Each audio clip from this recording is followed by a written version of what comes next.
siya. Kung mali, mag-edit tayo. Tapos check natin yung mga illustration. Kung sa like. As you can see, yan, yung may mga accounts, yung mga premium na kailangan natin bilhin. Kailangan tayo magkaroon ng premium account para ma-access natin yung mga illustrations na yan.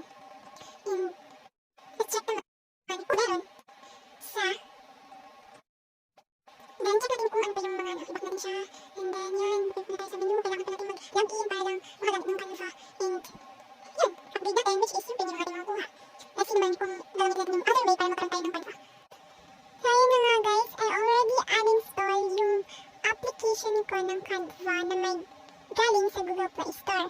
So ngayon, let's check the other way kung para magkaroon tayo ng premium for free. So first step is punta tayo sa Google Chrome ng ating phone. And ito siya ang madadirect sa pag-link, itong link ang ginamit natin.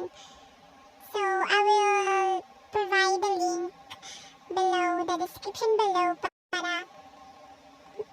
para ma-direct tayo dito. And isang click nyo lang. And yun. So as you can see, maraming available links dyan na pwede nyo kunin. So, ang kukunin natin ay yung pinakaunang link. And yan yung application 34M. Yan. So, antay lang tayo na mag-download siya. And let's check kung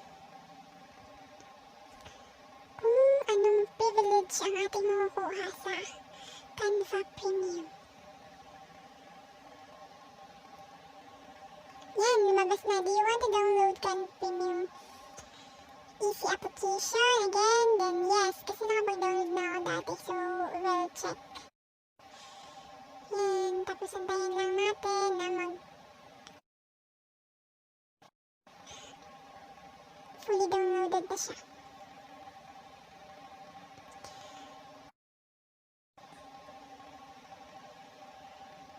And after nun, open natin siya.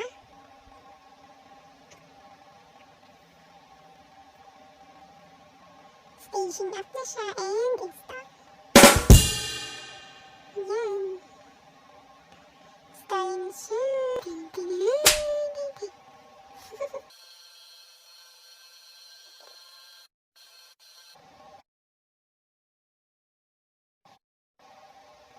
Ayan, install na siya.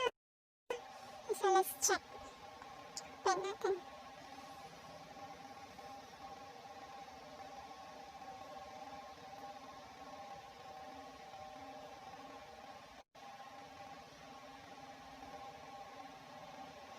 Yan. So kailangan natin mag-login sa ating email address.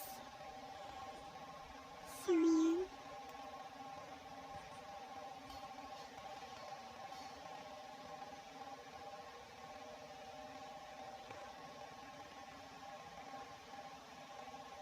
Continue.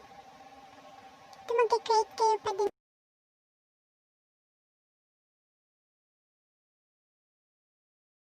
ng account features. So, lagyan lang natin ng yung ating password. Ayan.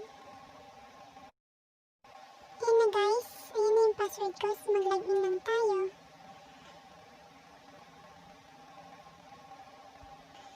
Ayan! Nakapasok na tayo. And taran! As you can see, ganito yung kanyang features na ating makikita. Ito yung, parang makikita nyo dito, nag-iiba yung kanyang features. Unlike yung galing sa Google Play.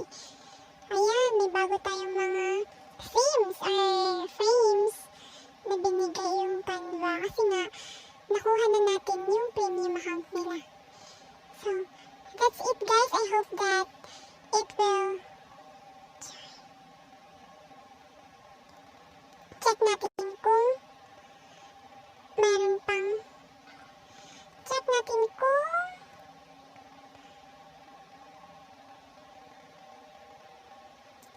yung mga illustrations na kaya ng sa kabilang sa Google Play Store na galing. So ayan, as you can see, wala na, hindi na natin kailangan mag-apply or magkuha ng premium account para ma-access natin lahat. So ayan na guys, wala nang crowns. nasa atin ng corona. So that's it guys. I hope this video will help you, will guide you and help you a lot. So please give a thumbs up, and if you haven't subscribed to my channel, please subscribe, like, and hit the notification bell for more updates. Thank you!